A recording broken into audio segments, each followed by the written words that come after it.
morning on the West Coast, good afternoon on the East Coast.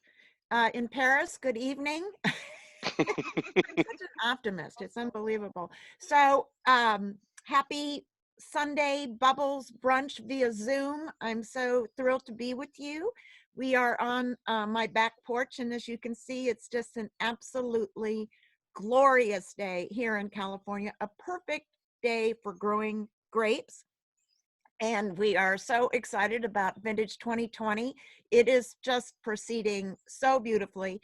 Right now, we have all the roses in bloom, and I take the flowers as an omen for how the vintage is going to be. And I wish you could all be just driving up our road right now, because all along the redwood fence leading up to the winery is a mile and a half of peace roses interspersed with JFKs, which are white roses, and Mr. Lincolns, which are very tall red roses. So it's interesting because that really speaks to the theme of today, which has to do with the White House.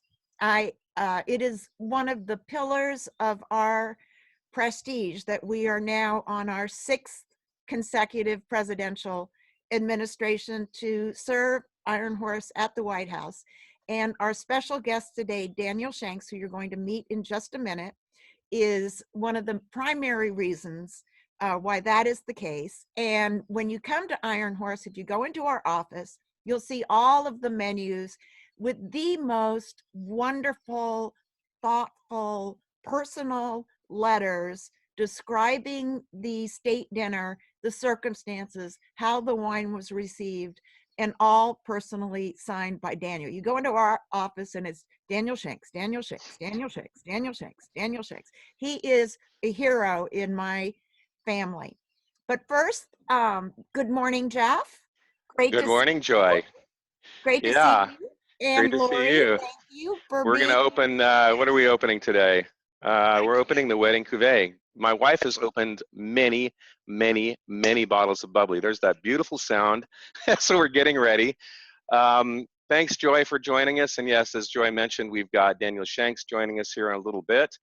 To get ready for this, I tasked my team to go out to Joy's vineyard and her winery and to put together a little video of some stories of all these amazing pictures that are on her wall. And Joy and I have been friends for such a long period of time.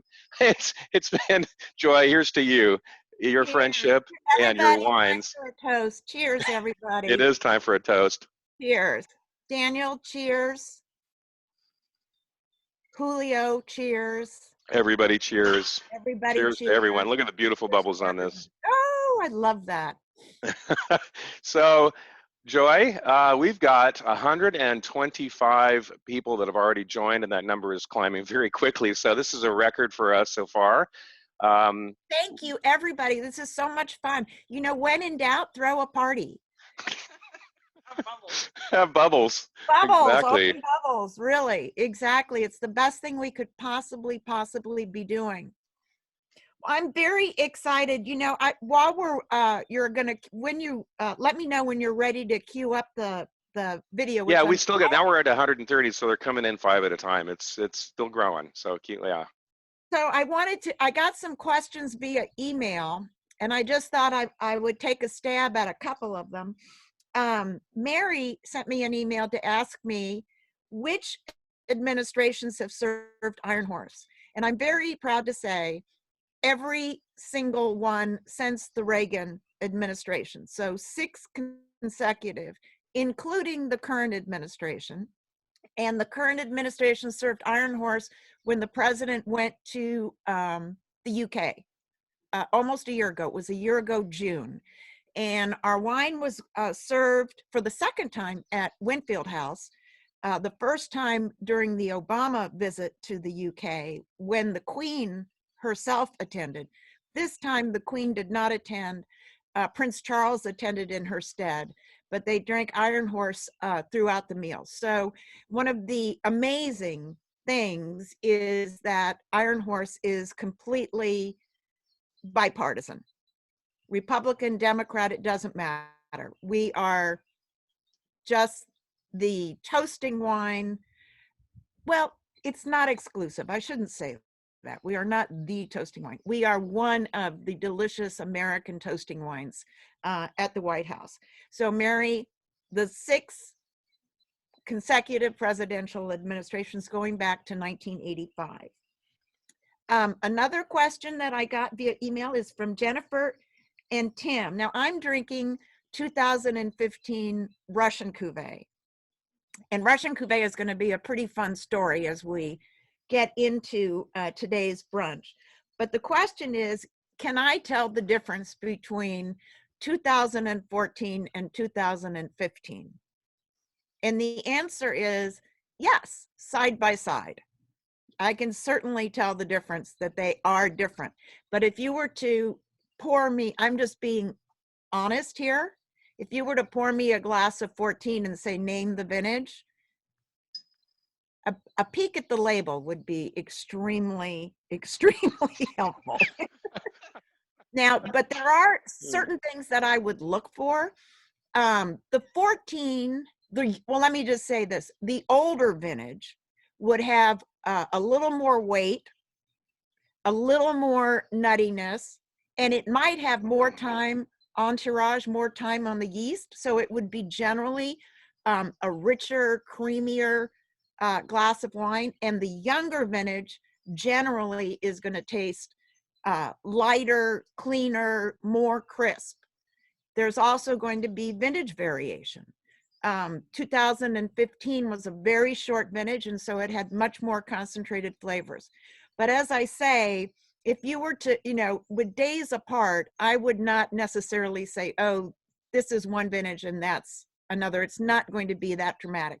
But side by side, I would be able to tell you that they were different vintages. So there is that. How are we doing? Okay, we're good. We're at about 150 folks so far, and it's evened off a little bit. So without further ado, I think I'm going. It's movie time. It's yes, and this should work. We've actually fixed a lot of the bugs in this, so hopefully this will play well for everybody. It's about 10 minutes, and it's well, you're gonna see it here. Okay, ready to go.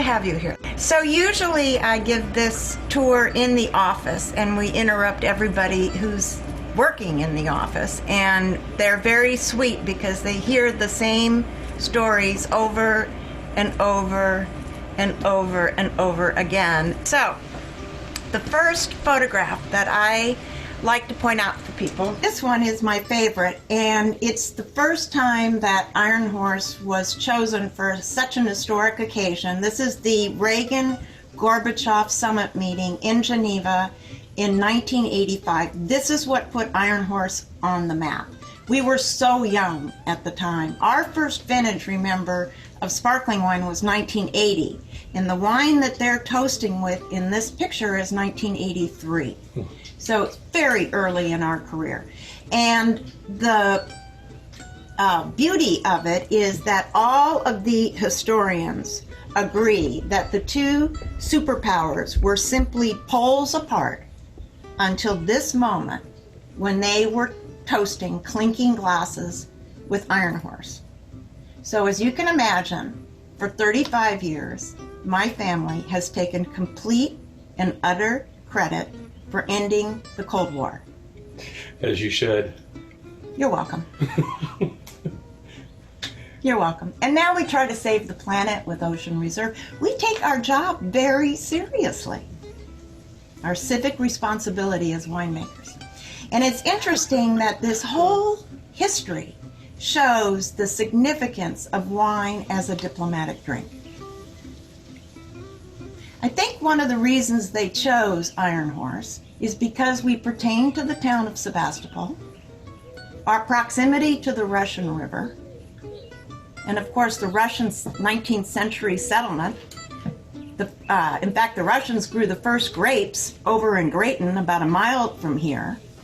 And the thinking is that if all else fails, you can always talk about the wine. That's the common ground. So, Joy, what led to Iron Horse being chosen for this prestigious of an event? How did that all come to pass? It was thanks to a wonderful retailer in Sacramento. His name is David Berkeley.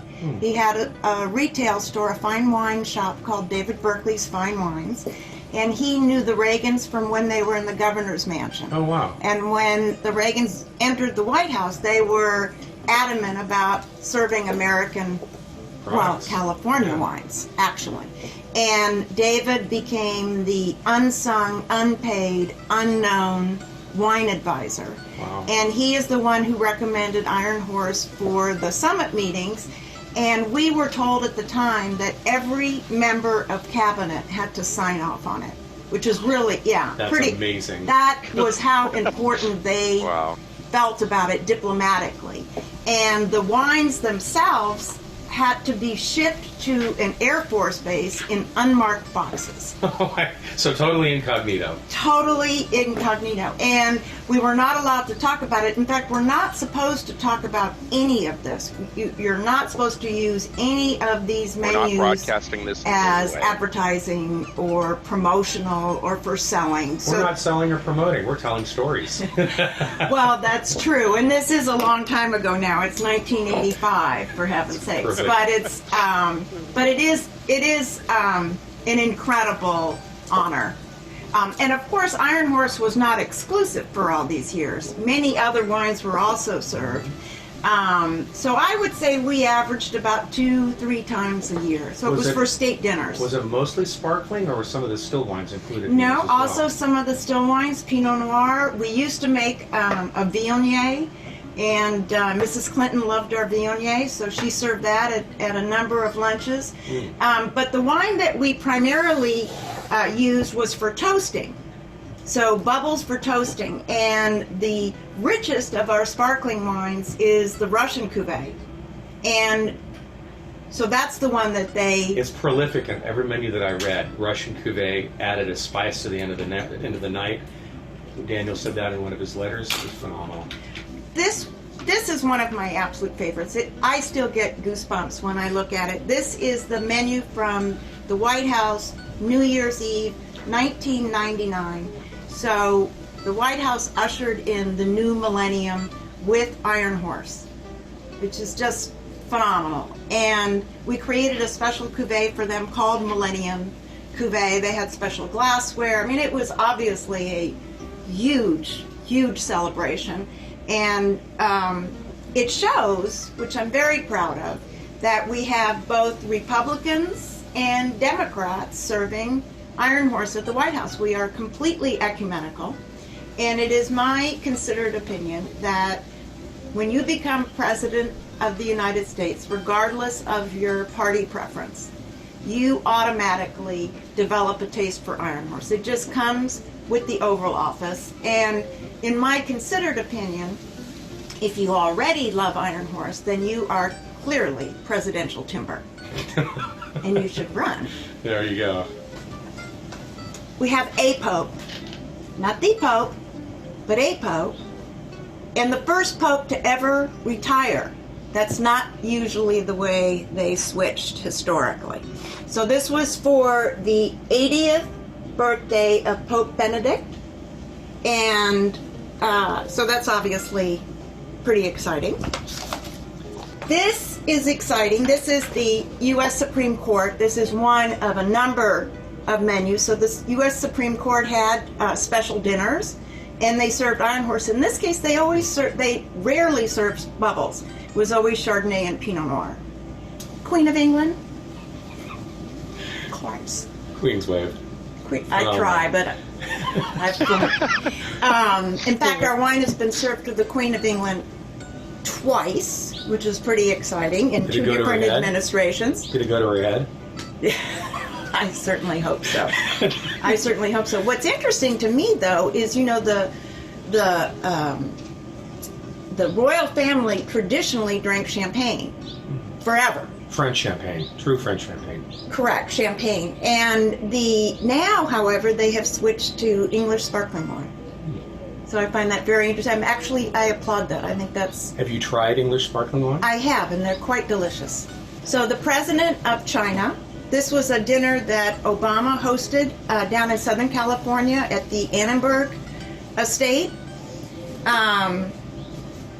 Which was really fantastic. This is the one that I got to go to. So this is the last, I have to stand on my toes so you can see me. This is the one that I got to go to. This was actually at the State Department. This is when Xi was actually vice president. He wasn't president yet, but he knew he was going to be president. Joe Biden was, of course, vice president. Hillary Clinton was Secretary of State. And my friend Jason Larkin was the chef of the State Department.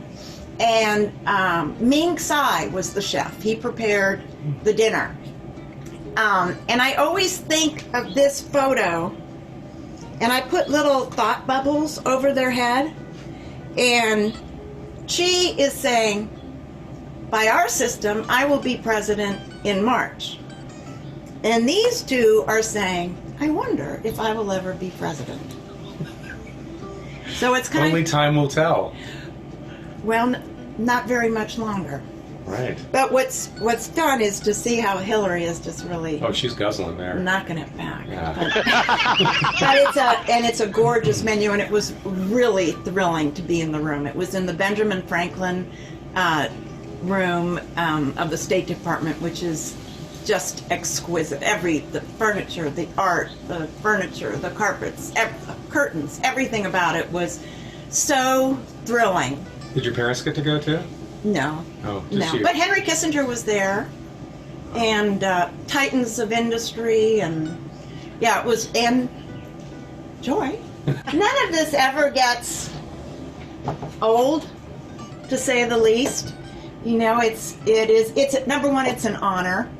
And when you're in the office, you can see the White House sends beautiful thank you letters when they send us the copies of the menus. And a lot of them are signed by the same person, Daniel Shanks, who is now retired, but was for many, many years in a number of administrations in the usher's office. And when you first walk into the White House, as I'm sure you remember, the first door on the right is the usher's office. And they are responsible for all of the food and beverage in the White House. They run the kitchens, they take care of all of the china and the silver and the crystal. The wine cellar also? There is no wine cellar in the White House, interestingly enough. But if you're a 4-star general and you want a glass of water, the ushers get it for you. And they organize all of the state dinners. So each administration doesn't have to be on a learning curve. These are civil servants, and they stay from administration to administration. So part of the reason that this has so much longevity is that we're working with the same people, by and large. And so it's like everything else in the world. It's all about your friendships and how you treat people and just earning their trust and our respect for them. We really hold our breath until we get the phone call. We don't get to call up and say, hey, if you thought about Iron Horse, we just wait till they call us. And it's really thrilling when they do.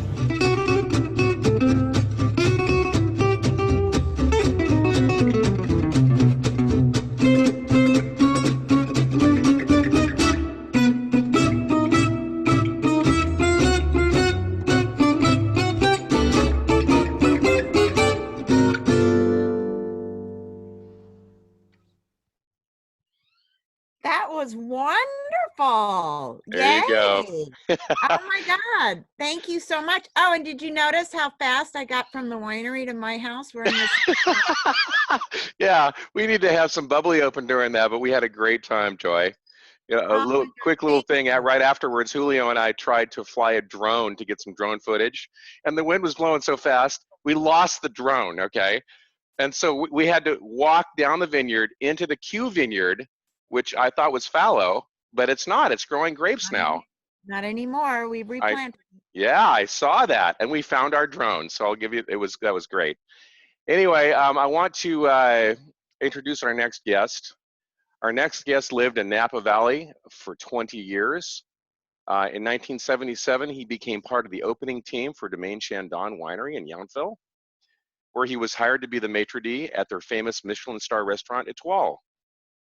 In late fall of '94, he then moved to Washington, D.C., where he took the prestigious position of food and beverage usher at the White House, where he made incredibly wise decisions to serve Iron Horse wines at countless state dinners and other important White House events. So without further ado, it's with great pleasure that I'm going to present to you Daniel Shanks. So give me one moment here. Daniel, you're on, buddy. All There right. he is. There he is. Thank you. It's Cheers, nice to be with you Daniel. all.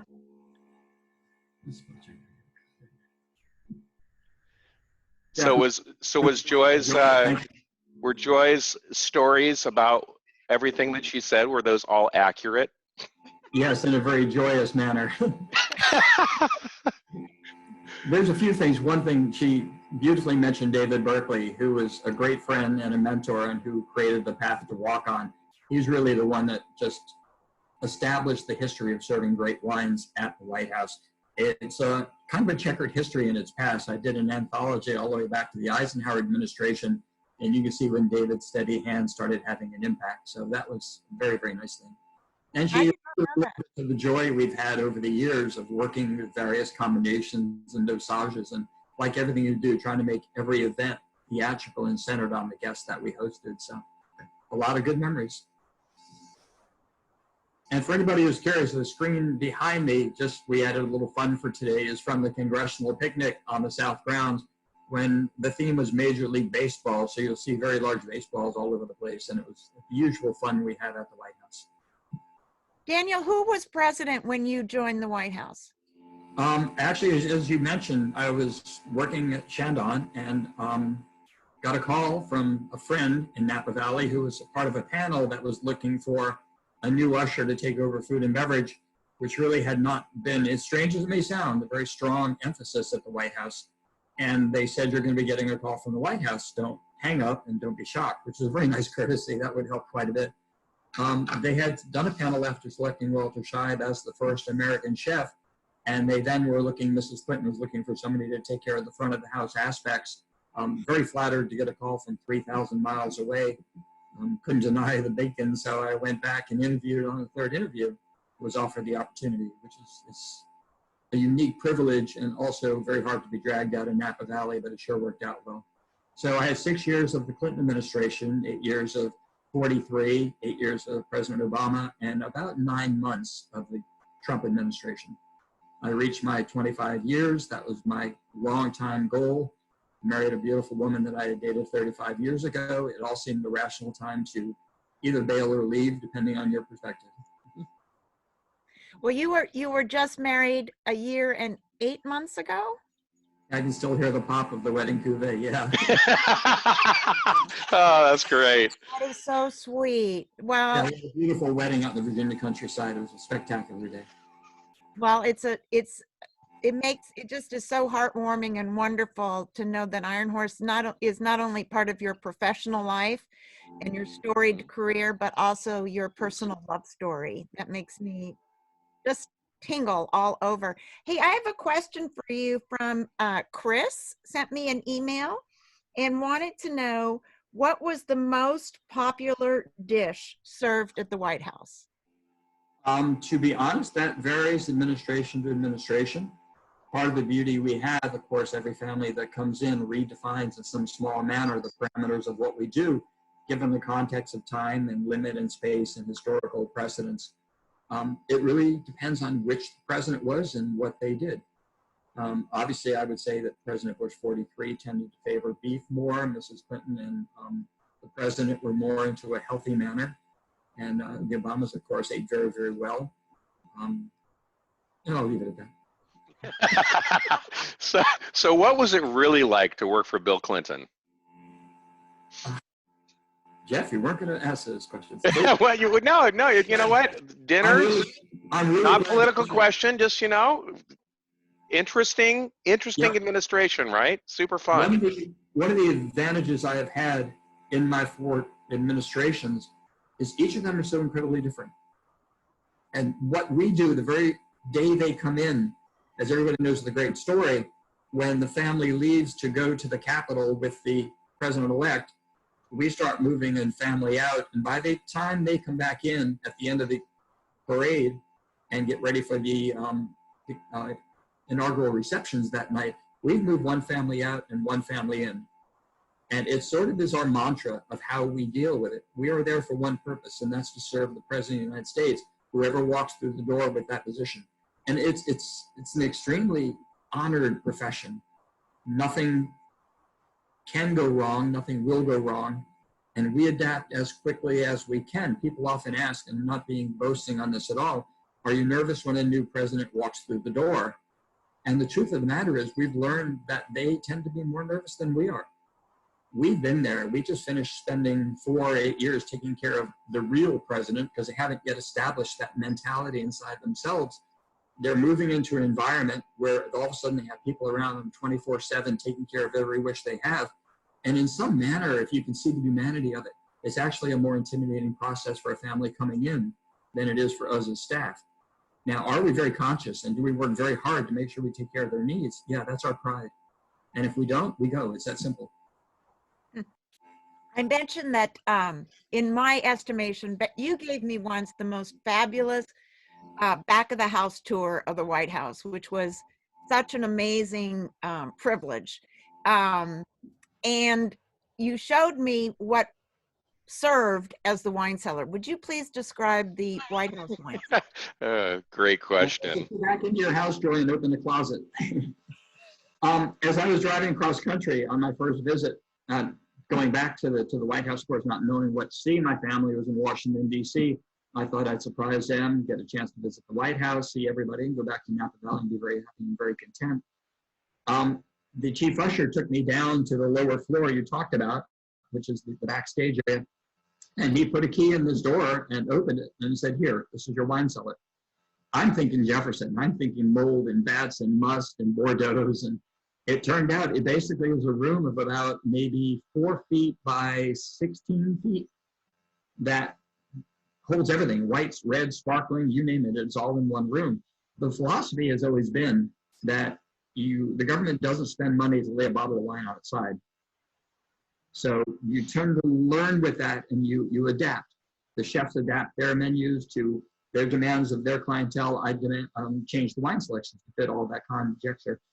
What we would do is maybe order 1 case too many, and oh my gosh, we have a case left over. Well, 3 years later, when the family's having a small private dinner upstairs, all of a sudden they have something a little more age, a little more time.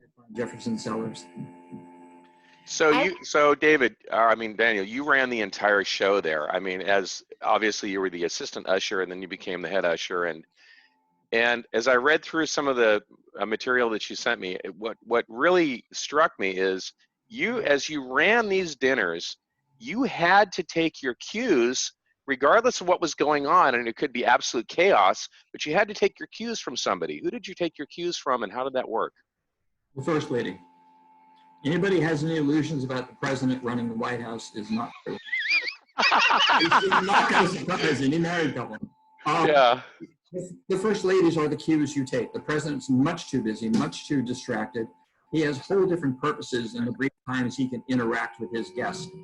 The First Ladies, all the way from, like Joy said with Mrs. Reagan, who would be very intense on how each platter looked, how each dish would set it a month ahead of time to be tasted, looked at, would work with David Berkeley back then with snail mail and phone to get menus to him in order for him to get wine put together, to send wine to Washington, D.C. All of that was, oh, we just lost the video, but that's okay. All of that was a sign of the intensity of what the first ladies have to do. And at each event, if the first lady has finished her dish, we move to the next course. You don't wait for the president because he'll never finish because he never gets a chance to start. Oh, that's great. Hey, we have a question here from Evan Rothrook, and it says, for Daniel, which head of state, domestic or foreign, has the most wine love in your experience? So who likes wine the best? Head of state, domestic or foreign? To reach into, because we really don't get much in the way of exposure or a chance to talk to them. I would say obviously the European countries generally would be the most comfortable, but we really don't sense. I do know, and I can't remember the name right now, that's kind of the pleasure of retirement in some ways, but the Italian prime minister came over and he left a present for the president. This was President Obama, that showed great perspective in the quality of wines. So something like that sticks in your mind, but we really only get from their governmental side the basic health restrictions, dietary restrictions, things along those lines. So we never really get a chance to interact with them on that level. Within the 4 presidents I drank, thank you, that I served, they're really, not one of them really consumed much alcohol, especially wine. It's an interesting thing. When you become the president, you really can't afford that liberty. Let's say you're at a state dinner and you have, 2 courses served, and all of a sudden you've got to run off to the situation room for a major crisis. You can't afford to have even the assumption in the general public that maybe you overconsumed or that impacted your decision. So are you saying that I could never be president? Is that what you're saying? From your prolific job. No, Okay. it's why anybody wants that job, Jeff. I'll never understand. I would agree with you completely. Honor that somebody takes it, and we still ask one person to represent our entire country and our entire government. And the funny thing is, they run for it a second time without reservation. I felt sometimes like looking, you see President Obama age a little bit in the first 4 years, as all presidents do. And sometimes in the elevator, he wants to turn around and say, sir, you really don't need to. Nice place. But they just really believe that they've done such a good job and they care so much, they want that second opportunity to continue to work to make a vision that they see as what our country should be. So what was the most unusual situation you found yourself in during one of these state dinners? That's fascinating. One of them, of course, was President Clinton, bless his heart. And you asked earlier about working. He is incredibly charismatic and charming and just a delight. Mrs. Clinton is incredibly brilliant. Each of the families have their own assets and strengths, but President Clinton had this ability to, when he got off the elevator on one end of the room, people in the other end of the floor knew he was on the floor. It just is that perspective. So the problem, though, was he was never on time. Ever. It was religious. If he was there the same day, then he was basically on schedule. For our perspective, who's trying to an incredible choreography of the chefs making precision foods, all of our service being in the right time and trying to keep to a time limit. It was an intensely moment. There's this adaptation. You got to move. Try to be a chef preparing a fish main course when the president decides he wants to go 45 minutes longer in a receiving line because he enjoys talking to everybody so much. Those are the kind of beauties of working at the White House. Awesome. Barbara joins us today. I'm sorry, we have lost the video on this. So I'm listening. You're coming through loud and clear, so you're good. We see you, Daniel. Hi, Barbara. I've decided to come out in my garden, but I don't think the reception is good. If Daniel has already written a book, but if he hasn't, he really should. I don't know what he could actually be allowed to talk about, but that was fascinating. Joy, I sent you an email. I don't know if you were with us at the Economic Summit in Williamsburg, but I think the wines were Craig Claiborne. This was a long time ago in the 80s. Had specified who was coming, and that was just an extraordinary experience. And I think you were probably served there. And by the way, you're looking wonderful.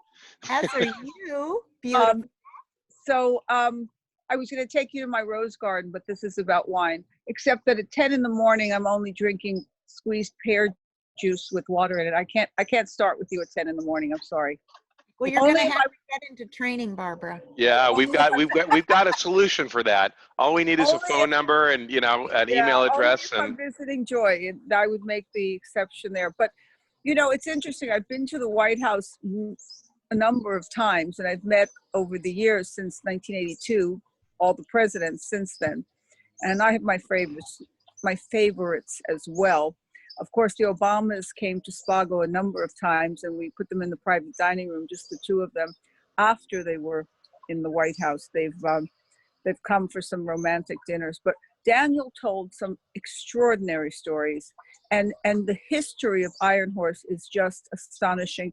And I think what Joy said is true, that so many, it's about hospitality, so many deals, so many decisions, so many things are softened and seduced by great food and great wines. And I think it's an extraordinary place to be in history, Joy, really.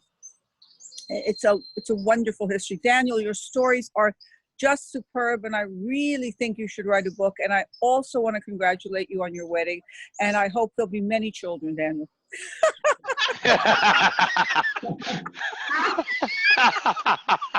you're I'm sorry, I couldn't resist. you're on the spot there, Daniel. You better respond. That's what I can say. Great. Thank you very, very much for listening to the words. And I'm back on audio, or video, so we can see it, which is really nice. I know, so you can practice at least, Daniel. You can practice. Hey, Dan. The only thing everyone says, please write a book. To be honest with you, it's somebody's home. It has wonderful mystique, but it's just people. The one thing you learn from administration, they are just the big people like we were. They're grown-ups and they're trying to do their job. By and large, every once in a while, you'll run across somebody who defines a new normal for humanity, like a Nelson Mandela, and something along those lines. But by and large, they're just people. You see heads of state, and they have the same pettiness and the same little quirks, but they're all trying to do basically a good job based on their own definition of the world. So it's not really, maybe I can talk about Churchill's visits from what I've heard. That might be pretty interesting. But by and large, it's pretty quiet. We are not a restaurant. We're not a hotel. We're just a home that does some extraordinary things. And that's what makes it such a unique environment and allows us the quick and close access to the first family in such a personal way. If I was to tell you anything, I would tell you about Mrs. Obama's the first official wine tasting in the White House in the Yellow Oval Room on the family residence. That was, for me, a historic moment, to be actually conducting, along with the chefs, a wine tasting with foods prepared by the chef matched to the wines I selected, and to have discussions with Mrs. Obama and her 8 or 10 friends and her mom. That was uniquely a moment. That was amazing. Some amazing wines have been poured during the prior administrations. Nixon famously served Lafite Rothschild. How did you come to, take a nice big swig there. You look just like Mrs. Clinton. That's perfect. Great. How did you come to choose American wines, or California specifically? How did you come to that decision after all the experience that you had, and then knowing that prior administrations were spending pretty extravagantly on other wines? Well, first, I'm glad you brought up the myth of the Nixon administration. That's really important to me. Politics aside, he was bad rapped, for theoretically serving, let's say, less than spectacular wines to the people at the table, and that he would serve great wines wrapped in cloth of the butler's board. I've looked at the menus. I've done the anthology. And one of the discussions I had at the International Pinot Noir Conference is we went through a little listing of some of the wines that were served. And they're stunningly great wines. Bordeaux's and DRC's and Sauternes and Champagnes, Paul Roger 62. I mean, he did have a great history back then, but it somehow got morphed into this. You got served something less and he got served something more. And I want to give him credit for that. That's simply not true. The second, you go into the White House and everything has to be, in your opinion, absolutely the best. That's the criteria. Coming from the restaurant business on the level we tried to make it, everything we did was on that level. You get there and it's a different world. And first, it's not a food and beverage haven. People aren't there because of the food and the wine. They're there because the president's there. If we serve lesser, as we may have seen, they still come. So you try to balance out something that fits. Like any sommelier, you try to match the wines and the food with the clientele. The president's not the ultimate criteria because he's never going to have time to really enjoy it. But you try to serve the best you can. I did have David Berkeley's vision fostered by the Reagans to serve American wines, because I think it's totally the most rational thing in the world. We have the biggest diversity of wine areas in the world in our country. We can go to places no one's yet even discovered that they really have great wines, that make great wines. And we never get tired of serving those wines. I did serve 19 states at the time I was in the White House. Without, I thought, a diminution of quality at all. There's always a winemaker in some region who found the right grape in the right location that comes out with something pretty damn good. And to showcase our country's width and dimensions is really the task. It gets difficult because everyone has such expectations of what's served. I would know, and this is where the closest I ever got to the president's, I would know the day after a state dinner, I would be reading the reviews online just for masochistic reasons and papers, and half of the country thought I served wines that weren't the best, and half of the wines thought I served wines that were too expensive. So that's the life of the President of the United States. Every day he wakes up, half the country hates him, half the country loves him. So this sort of leads me to one of Joy's favorite, obviously favorites, which was the Millennium Dinner. And I prepared something a little bit special here. Julio and I did. And I want to show you a quick video. It's only a couple minutes long, and we can talk about some of the interesting things. So in my research for all of this, I stumbled across some video, and anyway, I'm going to go ahead and share this, and so you guys can all see what I found. And we did a little sort of amalgamation here. Here you go. And on the start of a new century, President and Mrs. Clinton are hosting more than 360 guests for what the White House is calling a Millennium Dinner. This is a view from the South Lawn, which is adjacent to the mall, where the fireworks and the musical celebration that you may have read about will get underway later this evening. It's a setup quite similar to a state dinner, but tonight the guests of honor are those that the President and Mrs. Clinton are recognizing. They are political leaders, members of Congress, business executives, and entertainers. This is one of the largest events ever for the White House staff. This is the scene in the East Room, and adjacent to that, the State Dining Room, the tables that are being set up. There will be about 240 guests inside the East Room and about 125 inside the State Dining Room. They've also set up a tent inside the Rose Garden for those to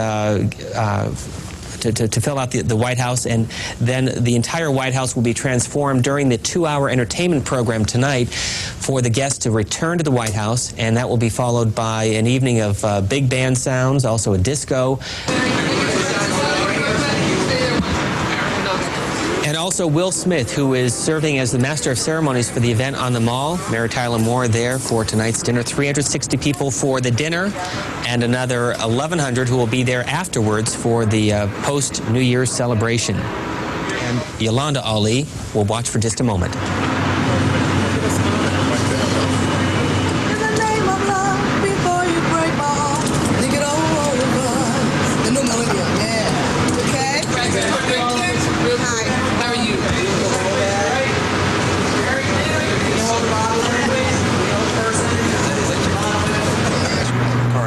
We have a wonderful menu for this evening. Mrs. Clinton worked very closely with Walter Scheib, the executive resident chef, on the various pieces of the menu and exactly what she wanted to be displayed. And it's a wonderfully rich menu. We have a beluga caviar, lobster. It's sort of a taste of these various wonderful riches. And an oyster velouté, which is just wonderful, in a little espresso cup, and foie gras. And that's the first course. And then we move into one of, I think, the first family's favorite foods, which is lamb. And it's a great rack of lamb with a crispy polenta, and then to top it off, a crispy salad, just a wonderful light green salad, because everything else has been pretty rich thus far. And then for dessert, Mrs. Clinton worked very closely with Roland Mesnier, and I don't want to give it away to anyone, but it celebrates the time that we are passing and what we're moving towards. And he has taken great pains to make sure that the ingredients celebrate the evening with a bit of champagne. Well, as you notice with the chefs, this is a very historic menu for us, one that will live for a long period of time, and one that we've spent an awful lot of time and a lot of thought to complement the great food that we'll be having. We actually have 4 very wonderful American wines to be served. We're beginning with the Mum Napa Valley Millennium Cuvée. This is a sparkling wine, nice and crisp and just really vibrant. This will be in Magnum, served at the reception to greet people, to set the mood for the event. When we sit down, as you saw from Walter, with his incredible first course of varied flavors of lobster and foie gras, we're using the Sterling Vineyard Winery Lake 1998 Chardonnay. It's from the Carneros area in the south part of Napa Valley. The vibrancy, the lemon aspects, the richness will carry the flavors, and yet at the same time the great acidity will cut the foie gras and the richness of the dish. For the main course, I'm very excited. Tom Dalinger from Dalinger Winery let us have 7 cases of his 97 Reserve Pinot Noir. If you could put a slow dance in a bottle, this is the closest you could find. It's one of those wines that people will remember for a long time after the meal. And then with the dessert, with Roland's beautiful dessert coming out, we're serving the Iron Horse Millennium Cuvée. This is a bottling they did for us, especially to complement the end of our meals with this Millennium celebration we've been undergoing. And it's a late disgorged brut with just a little bit richer dosage to fill the mouth and match the environment. So I think its history looks back on as they'll really appreciate the trouble and the wonderful wines we serve tonight.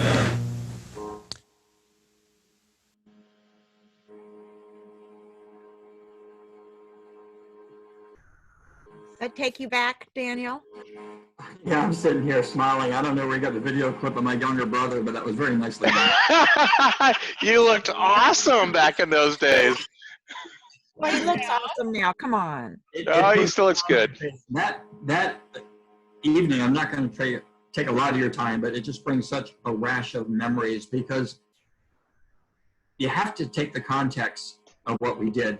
As the C-SPAN so beautifully announced, usually a state dinner, you'll do 130, maybe 240 in the East Room, one or the other, and you'll keep it in some moderation, or a big pavilion on the South grounds where you can encapsulate it. What we did in a short period of time in December was to take the East Garden and make it a reception-tented, beautiful cabaret, enter guests there, took them upstairs to the state floor, where, as they mentioned, we had 240 in the East Room and 120 in the state dining room. And then over the Rose Garden, with a beautiful view of the colonnade and the Oval Office, we constructed another tent, flooring, carpeting, and opened a beautiful buffet-style restaurant feeling. And all these guests came in, and out of the same small kitchen, which Joy has seen, not large at all, and with our staff augmented with a few people we could bring in, at the same time, we consecutively served the dinner for 240 in the East Room, the 120 seated and plated in the East Room, both of those, and then the buffet of 240 in the Rose Garden, to beautiful effect. And at this point, I'm still sort of holding my breath at that point. They all departed for the grounds. We took the entire White House, basically, assembled it in a short period of time, sort of food and beverage version of moving a family in, moving a family out, and turned it all around into cabarets and entertainment centers for when they came back at 2 in the morning. He said 1100, it turned out to be 17, thank you, Mr. President. And we then served a beautiful buffet breakfast all the way until about 7 or 7:30, when the sun chased some people out. So everybody was partying like crazy, in other words. They were having the best time. And You mean party like it's 1999? yeah, well, with the caveat of what the heck's going to happen at midnight when all the people... That's Why interesting. Why So it's so symbolized what the White House and the resident staff and the dedication and the care that we did. And it turned out to be a spectacular event. I'm very honored to really look at it. I couldn't help. I'm sure I had this just like glazed grin on my face, because it really was Well, yeah, it showed in the video, by the way. It was very glazed, shiny also. I want to say that when you go to Champagne and go on a beautiful tour of a champagne house, they show you Napoleon's hat or something that is supposedly Napoleon's sword, and our equivalent, that really establishes our bona fides is that Millennium Menu. And one of the greatest gifts we have ever received, well, my parents, thank you very much, Dan.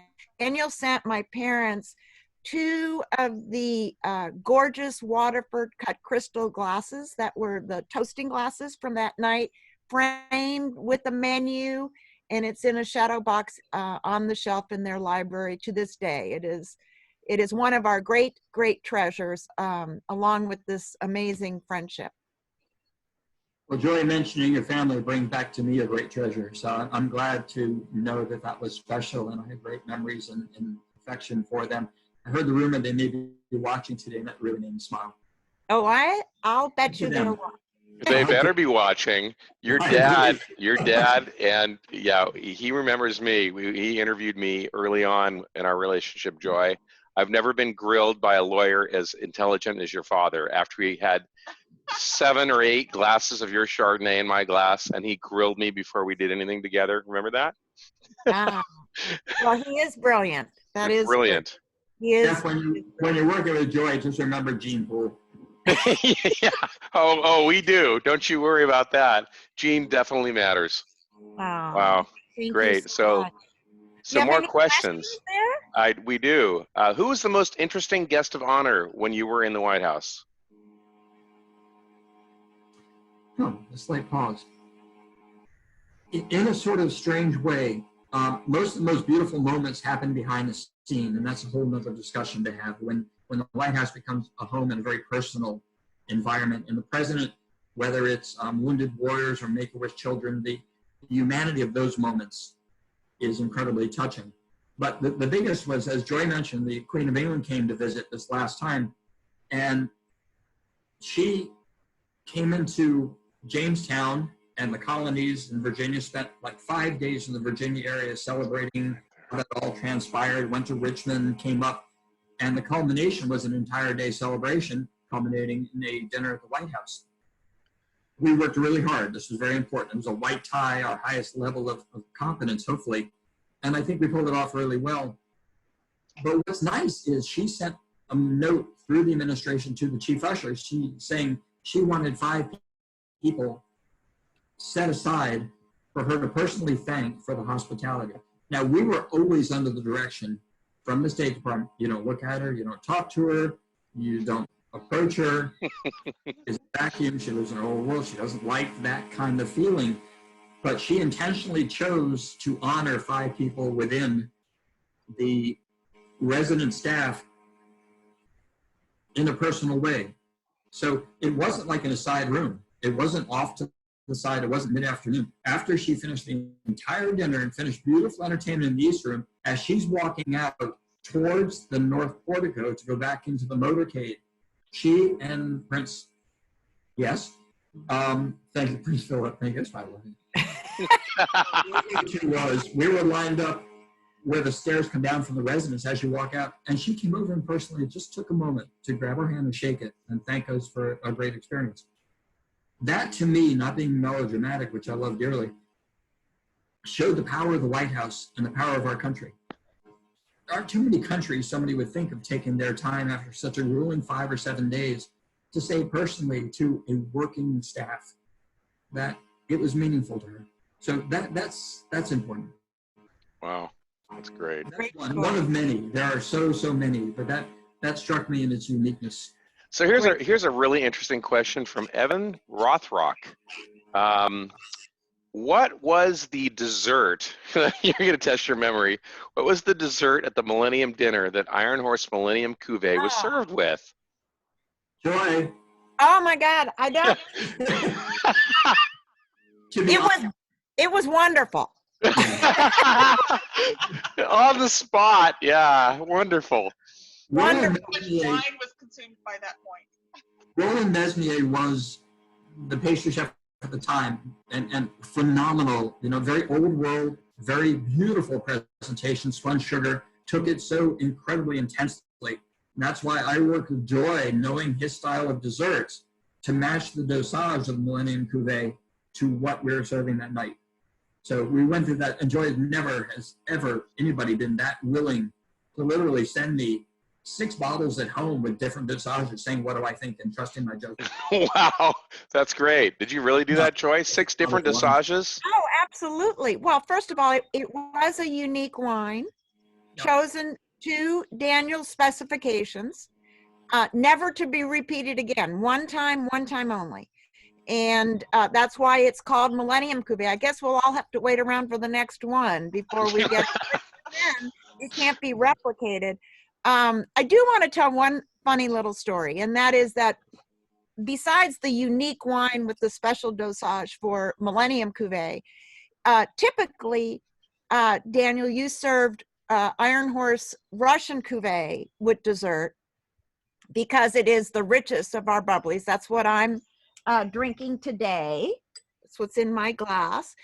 But we had to, or we got to, we had the privilege of relabeling it Russian River Cuvée. Yes. Would you like to explain why? Oh, no, it's all yours. So, that is one of the few times I have lived a charmed life at the White House where nobody tells you what to do, what to choose, what wines to bring in, which is an astounding in this political world. Never once in my 25 years did somebody specifically tell me to serve a winery versus another winery.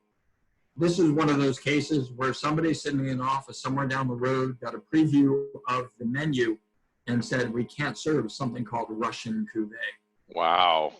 So, wow. And she came up with Russian River Cuvée. but That's awesome. Then you would think, well, then Iron Horse would just rename our own wine and just call it Russian River Cuvée. But as everybody who knows me knows, no. No way.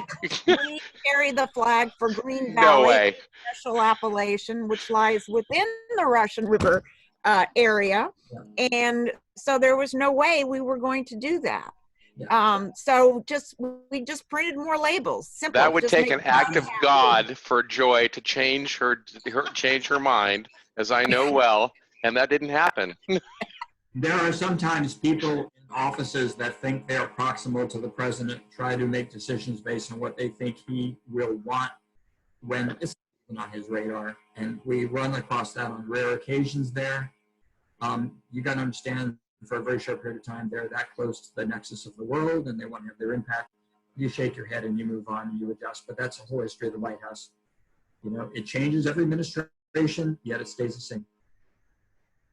So That's fabulous. awesome. So fabulous. Hey, I would like to congratulate Julio on a fabulous video. Thank you so much, you and Jeff. Thank you very much, did a Julio. wonderful Julio job. should be joining us here shortly. Spotlight video. There By we the go. ocean. There's our master of Woo! ceremonies who is my partner in crime, obviously.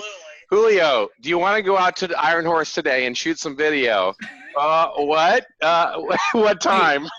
Every single time with you, Jeff, it's definitely an adventure. It is definitely an adventure. But before I say anything whatsoever, I want to grab my Ocean Reserve here and say thank you very much, Daniel, for I mean, this is unbelievable. Thank you. Yeah, And thank you. You're my new hero. In that case, can I quarantine with you next time? Oh, you bet. Uh, Welcome to my little Martinez Island here, Julio Island. To you, my friend. yeah, to you. Cheers to everybody. Cheers to Daniel. Daniel, Right. thank you. Thank you for your friendship. Thank you for your incredible love of food and wine and people and everything that really matters in life. I salute you. My family, my parents join me in sending you all our love. And I can't wait for your second wedding anniversary. Thank you, Joy. You can tell by the smile on my face, I loved every minute. Cheers. So in the future, we've been doing this now, Joy, how many weeks in a row? 5 or 6. Yeah, I know. Every week Right. it gets better. I think this is like the pinnacle. So Joy's going to take a week off for Mother's Day. She's got somewhere to go. But I would say stay tuned for what's coming up. Right, Joy? We got some Yes, and special stuff. remember, next Sunday is Mother's Day, so do the right thing. Oh, yeah. I've already sent my mom a huge flower arrangement. Cost me dearly, but she's totally worth it. Ah, well, you know, you can't hug her right now, so Yeah, send her, exactly. send her something she'll love almost as much as you. There you go. So There you go. Daniel, we'll you know what, for one of these upcoming episodes, we have a pairing that has to happen. So I'm not going to give it away here. As my staff would say, I can never keep a secret, which is totally true. That is so true. That is so true. However, you have to weigh in on the pairing that we're going to do with some food. So I will give it away a little bit that we're trying to get into a restaurant to do a food and wine pairing live on a Sunday, which Julio is going to be a part of, and the technology that we have will allow. And Daniel, you're going to have to be part of this to make sure that the pairing is right in your mind. No pressure. Okay, great. Joy, do you have any parting thoughts before we end? Yes, I just want to say thank you to everybody. This has been one of the most fun, pleasurable, exciting, wonderful hours of my life. And I am just one of the luckiest. I am the luckiest person walking today. Cheers. I wouldn't disagree. Cheers to that. Thank you, Daniel. Thank you, Julio. Thank you. Joy. Thank you to everybody. And we will see you all on the next one. Stay tuned. Stay tuned for the next one. 2 or 3 weeks. I don't know when it's going to happen, but stay tuned for the next one for sure. There's Thank so you, much everybody, for attending. chat. Okay. Goodbye.